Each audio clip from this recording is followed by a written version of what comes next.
Well, thanks for being here, everybody. I characterize it pretty simply. It's spying and lying. Spying and lying. That's what our government, this federal government, has been doing for a long time, and it's come front and center to the American people in astounding and breathtaking horror over the last 7 or 8 years. It's been going on a lot longer than that, but the American people are really aware of it now.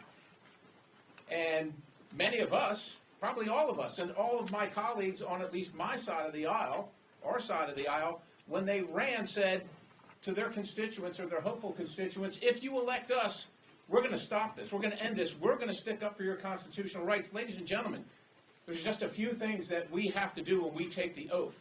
Uphold and defend the Constitution. And in the Constitution is enshrined the right to privacy and the Fourth Amendment. It's right there. Yet in this chamber, in these halls, we have members, elected members, instead of upholding their oath to defend the Constitution, actively trying to subvert the Constitution, spying and lying. We've seen it. My good friend Warren was too kind. Said almost no accountability. Almost no accountability. Tell me where there's been any accountability. The American people demand it. And yet we stand on the precipice, after all of this, after watching a president from the party that's now in control in the House, of the majority party in this body, the President of the United States was spied on and then impeached based on falsified information. I don't know how more breathtaking it can be. And yet, not only are some of my colleagues on my side of the aisle and some on the other side of the aisle actually trying to just continue this, they're trying to add to it. Ladies and gentlemen, it is the Foreign Intelligence Surveillance Act. Foreign intelligence. Not one of these members has a problem with spying on foreign actors that are going to take some malicious action toward the United States of America or our citizens. Not one of us has a problem with that.